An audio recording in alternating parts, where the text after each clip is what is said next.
मिंटू समंदर के किनारे रहता था। मिंटू की अम्मी नहीं थी। वो इस छोटे से घर में अपने अब्बू के साथ रहता था और वही इसका ख्याल रखते थे। हर रोज़ मिंटू के अब्बू सुबह सवेरे अपनी कश्ती पर सवार मछलियाँ पकड़ने निकल जाते और फिर देर से रात को घर वापस आते।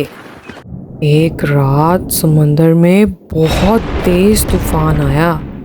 मिंटू सुबह होते ही साहिल समंदर पे पता लगाने भागा कि तूफान क्या लाया था। उसने देखा एक छोटी सी व्हेल मछली तूफान के ज़ोर से रेत पर आ गई थी। उसे पता था कि व्हेल तो समंदरी जानवर है, वो पानी के बगैर नहीं रह सकेगी।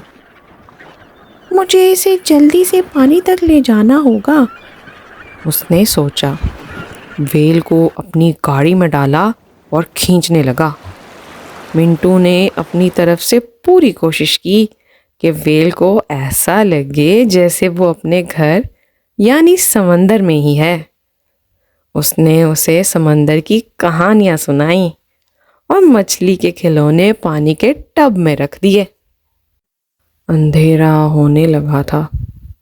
अब्बू की वापसी का वक्त हो रहा था। मिंटू को डर था कि उसके अब्बू को जब पता चलेगा कि उनके घर में व्हेल है तो वो गुस्सा होंगे। मिंटू ने इस बात को अपने अब्बू से छुपाए रखा। बहुत चालाकी से वो व्हेल के लिए बचा हुआ खाना भी ले गया, मगर आखिरकार अब्बू ने देख ही लिया। लेकिन मिंटू के अब्बू बिल्कुल गुस्सा नहीं हुए। उनको ख्याल आया कि जब वो काम में मसरूफ़ होते थे तो मिंटू अकेला महसूस करता होगा, इसलिए व्हेल से दोस्ती करने पर वो नाराज़ नहीं थे।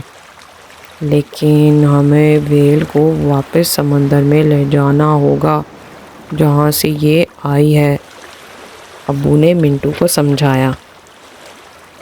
दोनों कश्ती में सवार व्हेल को लेकर समंदर के दूर पहुँचे। मिंटू को पता था कि व्हेल को वापस तो जाना ही था, मगर वो अपनी नई दोस्त को खोने पर थोड़ा उदास भी था। लेकिन इस दफ़ा उसके अब्बू उसके साथ थे, वो अकेला महसूस नहीं कर रहा था।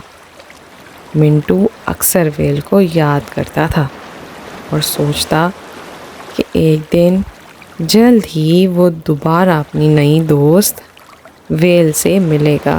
वीडियो को लाइक करो, चैनल सब्सक्राइब करो।